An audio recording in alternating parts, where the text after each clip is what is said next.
Civil War from Alex Garland. It's a war film about a group of journalists traveling through the war-torn United States to the nation's capital.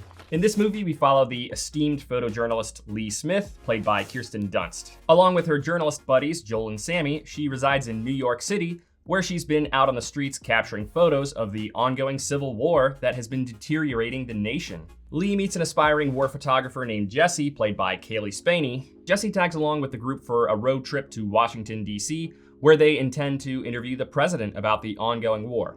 But of course, the trip proves to be dangerous. So there are a couple of core subjects here. The first one is obvious, that is of course the perils of war. This movie shows us the horrors and tragedies of war, but unlike most war films that take place on foreign soil, this one takes place in our backyards. I say that as an American speaking to other American viewers. This film hits us differently because we're seeing this image of our country in shambles. And for a lot of viewers that live very cozy and sheltered lives, this image of seeing people suffering at the hands of their fellow Americans is really dark. What also separates this movie from other war movies is the fact that we're not seeing this from the perspective of soldiers. We're seeing this from the perspective of journalists. They're ordinary citizens who aren't suited for combat, so everything just feels a little bit scarier, but the way that everything is received greatly differs between our two leads. Lee has been doing this for a long time, so she has just seen it all at this point. This is reflected with her very dead inside gaze that she carries for the bulk of the film. For Jesse, on the other hand, this trip is a rude awakening. She's very young and naive, so this whole experience is really shocking, and she is really the character that we see and experience everything through.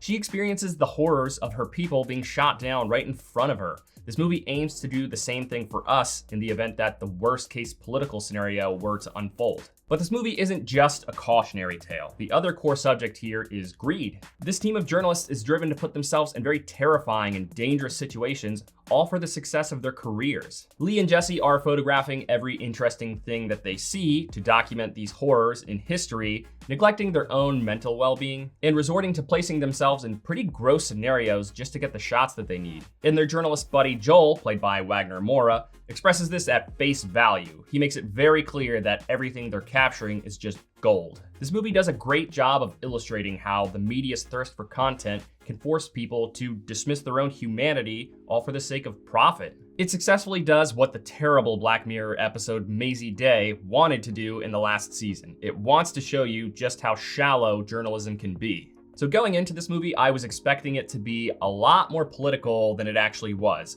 Surprisingly, it's not really political at all. More than anything, this is a war movie mixed with a road trip movie.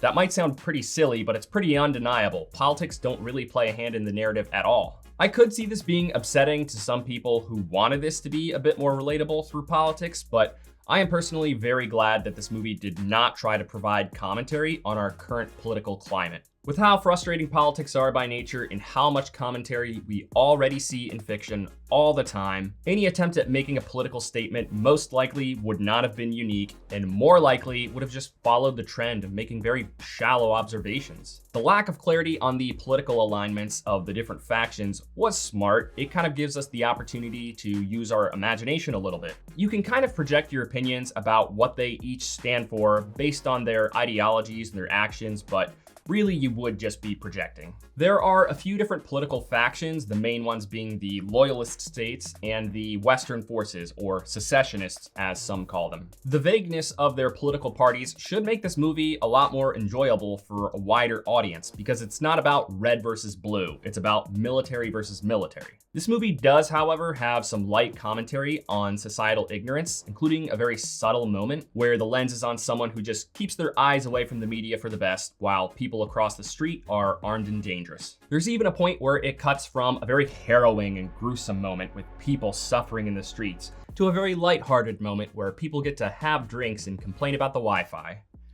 We all know who the movie is talking about here. So the cast is great. Kirsten Dunst gives a mostly subtle performance, which is very fitting. Again, her character is very worn down. So her very bleak portrayal of this photojournalist who has time after time seen crimes against humanity committed up close is actually perfect. But Kaylee Spaney was definitely the standout. Among the group, she is the one who experiences the heaviest emotions. She's feeble, she's innocent, and more than anything, she's human. She was the heart and soul of this movie. This movie also has some pretty cool editing choices. There are several points where Lee and Jesse are shooting photos in the midst of action, and the music cuts and the frame stops to show us the photo that they had captured.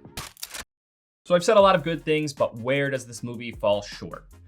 Not many areas. I'd say the biggest shortcoming is that much of the second act was pretty sluggish. By the time that we get to the third act and everything that the movie had set up starts to fall into place, I had just thought, oh, thank God, just because everything was starting to feel really small scale. It takes some patience to get through this part, but once we get back to the goodness, it's all just bedlam. The climax of the film puts us right back into gripping chaos. Overall, this is a captivating warning of a dystopian future shown through innocent characters you wouldn't expect it from. This is one where I was definitely teetering between two different verdicts, but for me personally, it was actually pretty incredible. This is not a movie that I'm gonna constantly think about over the course of the next couple of days, but it's one that I will occasionally think about over the next couple of months. If you're looking for a good theatrical experience that will get your blood pumping, this is totally it.